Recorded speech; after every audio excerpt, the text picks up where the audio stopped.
บ้านเตะลาวเฮามาถึงทางตันถึงแม้ว่าทั้งชาติลาวและไทยพากันเสียแบบให้มันสุดมันเพื่ออยากให้ผ่านเข้าไปให้ได้แต่ผลสุดท้ายถึกมาเลเซียอัด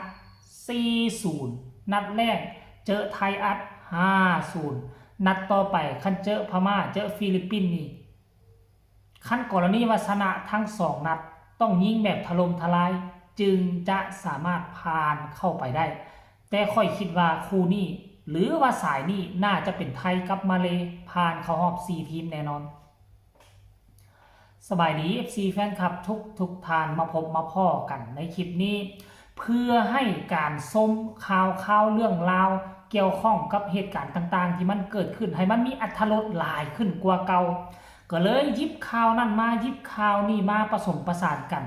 ช่วงระยะนี้ก็มีหลายสิ่งหลายอย่างที่มันเกิดขึ้นอยู่ในพื้นแผ่นดินลาวแล้วก็เกี่ยวข้องกับประเทศลาวของพวกเขามีหลายอย่างก็เลยเอามานำเสนอให้บรรดาแฟนๆนะครับหู้ข้อมูลข่าวสารทานผู้ชมกลายเป็นกระแสยางห้อนแห้งโดยเฉพาะพี่น้องชาวฟังปอลาวเนี่ยนะคนลาวของพวกเขานี่แหละพากันพากันวิพากษ์วิจารณ์อย่างนักหน่วงทานผู้ชมเนาะต่อกับทีมชาติสุดใหญ่บานเตะของสปปลาวของพวกเขาที่เข้าร่วมแข่งขันเนาะอาเซียนฮุนไดคัพปี2026นี่นัดแรกเนาะเจอกันกับทีมชาติไทยกับเสียไป5-0เนาะแต่ว่านัดที่2นี่เป็นนัดแห่งความหวังท่านผู้ชมเป็นนัดแห่งความหวังเพราะว่านัดแรกนี่นัดทำอิฐนี่เขาก็เข้าใจเด้มันเป็นนัดทำอิฐการจูนการปรับของการแก้เกมการวางเกมวางมากของโค้ชอาจจะยังบ่ทันดีเทื่อกันนัดทำอิฐก็เสียไปแต่นัดที่2นี่ก็คิดว่าโค้ชระดับนั้นน่าจะแนมเห็นจุดอ่อนของทีมตนเองคุ้มน่าจะแนมเห็นแล้วแหละน่าจะแก้ไขได้ดีเนาะแต่ว่าจะแก้ไขแนวใดระดับเขาเอิ้นว่าระดับความสามารถของนักเตะมันแตกต่างกันขนาดคนเอเชียน้ำกันเตะน้ำกันทุกปีนะอาเซียนเฮานี่นะเตะน้ำกันทุกปีนะทีมชาติลาวเฮาก็ยังกินมูได้ยากได้ซาแล้วกินมูบ่ได้มีแต่มูกินตัวเองตลอดแล้วมาเจอกับมาเลเซียเมื่อวานนี่ห่วยมันบ่ได้เตะกับคนอาเซียนน้ำกันได้มันบ่ได้เตะกับคนอาเซียนน้ำกันได้มันไปเตะกับฝรั่งมั่งค่าจักเอามาแต่ใส่เบิ่งแต่ละคนนี่อายุอานามก็ห่วยบ่ธรรมดาประสบการณ์ผ่านสนามมานี่บ่แม่นว่าเป็น10-20 ปีแล้วบ่ซึ่งไปเจอตัวโอนสันซาดแต่ว่าทีมชาติลาวก็เฮ็ดได้ดีในช่วงครึ่งทับอิฐนะครึ่งเวลาทับอิฐนี่เฮ็ดได้ดีแต่ดันมาเสียประตูช่วงท้ายเกมทานผู้ชมมาเสียประตูช่วงท้ายเกมแล้วก็คิดว่าโค้ชน่าจะเห็นจุดอ่อนของตนเองแล้วเจอกับมาเลเซียน่าจะเห็นจุดอ่อนขนาดเฮาเป็นผู้ชมนี่เฮายังเบิ่งจุดอ่อนได้แล้วแต่บังเอิญค่อยเชื่อว่า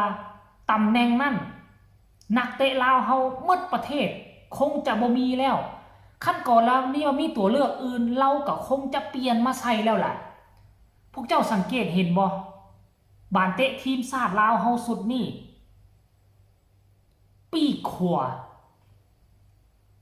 กองหลังปีกขวาเนาะตายจุดนี่คือเก่ามาสังเกตเบิ่งเวลามาเลเซียบุกเข้าเนาะเขาต้องหันเลยเขาผู้รักษาประตูเขายืนหันหน้าไปทั้งนี้เนี่ยกั้มขวานี่อ่อนถ้ามาเลเซียบุกกั้มซ้ายมากขึ้นกั้มซ้ายเขานี่ถึกสกัดออกคือกองหลังเขาแน่นได้เรื่องอยู่กั้มซ้ายค่อนข้างว่าดีแต่กั้มขวาพวกเจ้าสังเกตบ่4 ประตูที่ได้ส่วนใหญ่แล้วมาเลเซียเจาะปีกขวาเนาะเจาะปีกขวาของพวกเขาพวกเจ้าสังเกตบ่เลยขั้นก่อนแล้วนี่ว่าหันไปทางมาเลเซียก็สิเป็นเบื้องซ้ายของมาเลเซียแต่ว่าฝั่งเฮานี่เป็นปีกขวาเนาะแบ็คขวากองหลังแบ็คขวานี่บ่ดีบ่เห็นว่าบ่ดีดอกบ่แข็งแกร่งพอคือมาเลเซียสร้างสรรค์มานี่พยายามบุกขึ้นทางซ้ายแล้วบุกขึ้นทางซ้ายบ่ได้จักเทื่อถึงเฮาสกัดออกเขาบุกประมาณ 2-3 รอบแหละเข้าเนาะเข้าแดนกลางก็บ่ได้ค่อนข้างว่าโอเคอยู่แต่ว่าเฮามาเสียนี่นะเว เวลาเขาจับจุดได้แล้วเขาสิขึ้นบุกตลอดซึ่งปีขวของมึงเฮาลอยมาเลเซียนี่สวนทะลุแต่ว่าเป็นอย่างโค้ชจึงบ่แก้ไขจุดนี้อันนี้คือสิ่งที่อยากถามโค้ชคนนี้แล้วเห็นอยู่บ่ปกตินี่นะทีมชาติหนึ่งนี่นะมันจะมีโค้ชผู้คุมแล้วก็จะมีผู้ช่วยโค้ชแล้วก็จะมีผู้ที่วิเคราะห์มีผู้ที่ว่างมากต้องได้เขียนกระดานอยู่ต้องได้แก้ไขทีมชาติลาวเขามีครบองค์ประกอบนี่หรือบ่คันจะให้โค้ชผู้เดียวนี่โค้ชไปยืนอยู่ข้างสนามแล้วเราบ่สามารถแนมเห็นได้ในระดับสายตาต่อสายตานี่จะบ่ค่อยแนมเห็นจุดอ่อนมันต้องมีผู้สังเกตการผู้ช่วยโค้ชอาจจะนั่งอยู่มานั่งหรืออาจจะขึ้นไปนั่งกับกองส้มกองเสียพุ่นอยู่จุดสูงสุดสูงกว่าสนามแล้วมันจะแนมเห็นจุดอ่อนดีคือพวกเฮานี่คันให้พวกเฮาไปอยู่สนามเฮาก็บ่แนมเห็นจุดอ่อนแต่เฮาอยู่ทางหน้าจอทีวีเฮาเห็นเลยว่าปีกขวาเนาะกองหลังปีกกองหลังหรือว่าแบ็คขวาของพวกเฮานี่อ่อน4ลูกนี่ได้มาจากจุดนี้แต่มีอีกอย่างนึงเด้อทีมชาติลาวเฮานี่เวลาที่ได้บานมาฮอดครึ่งสนามแล้วก็ไปต่อบ่ได้เตะทิ่มเตะควางส่งก็ส่งไปแล้วไปติดซ้ำส่งไปให้ผู้ลิ่นมาเลเซียเนาะจะไปโทษโค้ชคนเดียวก็บ่ได้คือผู้ลิ่นของพวกเฮานี่แท็กติกการเอาตัวรอดก็คือด้อยกว่าทีมชาติมาเลเซียหลายเว้าตามชื่อว่าอยู่ในอาเซียนเนี่ยเฮาพอฟัดพอเวียงได้ก็คือตีมอร์บรูไน2ทีมนี่เท่านั้น